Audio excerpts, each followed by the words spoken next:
I'm starting a church. Yep, the secular Jew is starting a church. Let me explain.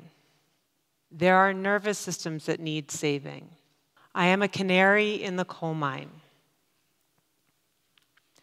I have early onset Parkinson's disease. It's a neurodegenerative disease, a brain killer. Currently, there's no cure. Trust me, you don't want this disease, nor do you want chronic fatigue, multiple sclerosis, ALS, or Alzheimer's. Yet the rate of these diseases is on the rise, and people in this room are guaranteed to be impacted. The rate of Parkinson's alone is set to double in the next 20 years. And it's not just those of us with diagnoses. Something is amiss. It's as if there's this underlying neurological unwellness, and we're all suffering. Our brains are inflamed and atrophying. Our neurotransmitters are out of whack. Our vagus nerves limp and wasted. Nervous systems tight and arrested. So, ironically, I consider myself one of the lucky ones. The disease made me sit up and take notice, and what I saw was startling. I had been ignoring early warning signs for nearly 15 years. And when my thumb started to twitch, whew, and I suspected I was in some deep dog duty, I still ignored it for another year. And lest you be thinking, well, this chick just doesn't take care of herself. This isn't going to happen to me. In 1988, I was protesting the recumbent bovine growth hormone. In the early 90s, I gave up processed foods and high fructose corn syrup. I've been eating organic for nearly 25 years. I've been a cyclist, and I am an avid hiker, and a gym enthusiast for my entire adult life. Folks, I owned a yoga studio in New York City. And I grew kale in my organic garden in Vermont.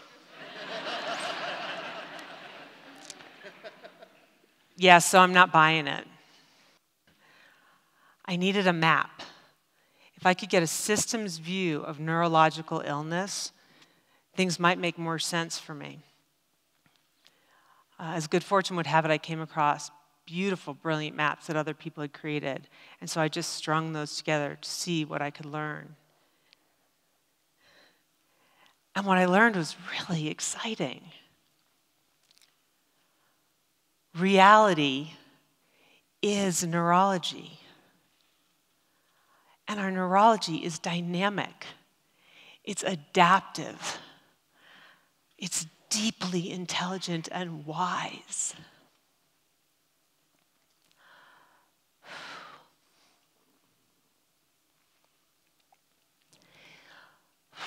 Did you know that people who believe in God, who have faith, have larger brains and less degeneration than those of us who don't? And that there's a simple exercise that you can do if you're having a fight or flight response to reset your entire nervous system in under 30 seconds. And it involves yawning and the vagus nerve. Have you ever even heard of her? I hadn't before I got sick. Translated loosely from the Latin as the wanderer. This is what she does so elegantly. Beginning in our brainstem, she touches nearly every organ in our body. She's indicated in gut motility, reduction of inflammation, alleviation of depression, and general overall well-being. Naturally, I was very excited to get to work to create some experiments, and I'm going to share those with you in a moment. I just want to pause here and say what this is and what this isn't. This is not a panacea. These are complex disease systems. There's no magic bullet. This is not a make lemonade out of lemon story. I hate this disease.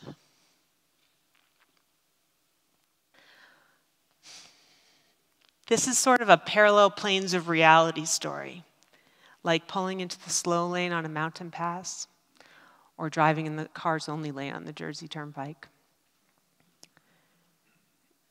This is about devotion and attending to the care of our neurological operating systems. I created a 4-minute practice to test out what I was learning, and I do it every morning. And it's really simple.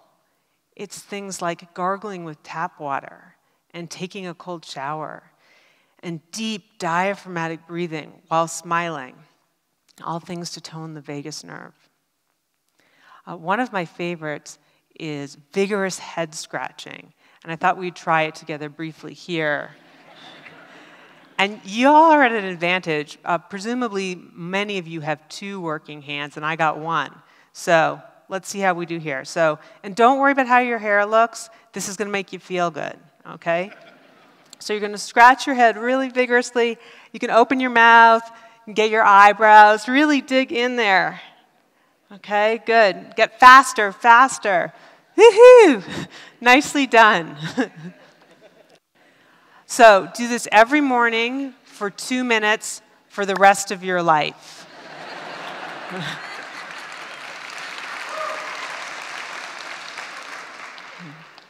Within 3 weeks of starting this practice, my vitality returned. I experienced safety in ways that I didn't know were possible. And there were moments of joy, deep, limitless pools of joy. Vitality, safety, joy. Friends, these are our birthright. This is neurological health. Hence the church. If you take away the dogma, the violence, the cultural overlays, and certainly don't look at a newspaper these days. Church was fundamentally a place where we gathered together as tribe, as community, to worship, to celebrate birth, to grieve death, to memorialize rites of passage, to eat, pray, sing, dance, be together, essentially regulating our nervous systems. Church was, church is, church will always be neuroprotective. For those of us who no longer attend houses of worship, where do you have access to all of this under one roof? Certainly not at work. Reality is neurology, and our neurology is dynamic, it's adaptive, it's deeply intelligent and wise. It's also malleable. It's listening right now. We're the stimuli, folks, as well as this environment. And in its deep intelligence and wisdom, our neurological system is responding and adapting in real time. Thing is, it seems like these days some of the adaptations we're experiencing are less than optimal. This really can't be overstated. Our neurological systems are sending up red flares and rockets. We proceed at our own peril. This is maladaptive. Dare I say, bad. There is a glimmer of hope here. From my experience with my practices, I've been learning it's possible to experience better outcomes. I believe it's possible for all of us. So, if you're not experiencing vitality, safety, and joy on a regular basis, be very, very suspicious. If you have no idea what I'm talking about, get curious. But don't believe me. I am just the wacky church lady. Do your research, experiment. Have faith that by tending to our neurological operating systems, we can reap the benefits of more optimal outcomes.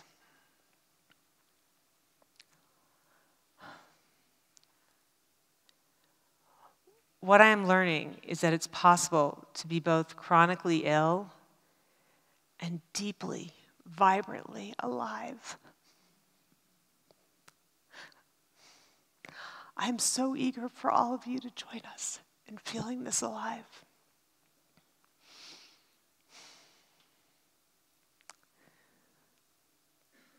Thank you so much for the pulpit.